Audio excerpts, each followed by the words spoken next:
Hola amigos, ¿cómo están? Bueno, estoy acá con mi compañero, con mi amigo José Luis, él es de España, ya algunos lo conocen, y le vamos a enseñar el idioma guaraní, como tiene que ser, ¿no? No como otra gente que enseñan cosas que no hay que enseñar, ¿no? Que también se puede enseñar, pero bueno, más adelante. Así que bueno, hoy, ¿cómo estás, José Luis? Buenos días, Odón. ¿Cómo andas?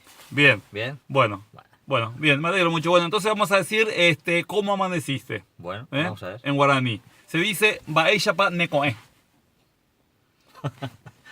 Dímelo más ¿Más despacio? Vamos, más fácil. Baeyapa Baeyapa. Necoe. Necone. Necoe. Necone. Otra vez, vamos a vuelta. Baeyapa Baeyapa. Necoe. Necone. Necoe. Necoe. Necoe. Es nasal. Nasal. Necoe. Necoe. Vamos a vuelta. Baeyapa. Baeyapa. Necone. No, Necoe. Necone. Necoe. Bueno, te conseguiré. Necoe. Necoe. Ahí está. Vamos al principio. Baeyapa Baeyapa. Necoe. Me. Necoe. Ahí está. Es más bien nasal. Es más bien, es bien nasal. Bien nasal. Pero la pronunciación es Exactamente. con la lengua. Sí. Baeyapa. Baeyapa Baeyapa. Necoe. Necoe. Bien. Bueno, Bueno. ahí da poquito. Mañana Lo de tengo que vuelta practicar en vamos a- casa.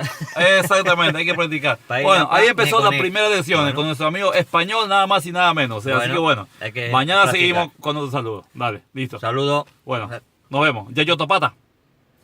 Necoe. Bueno, mañana te explico lo que significa eso. Ahí está.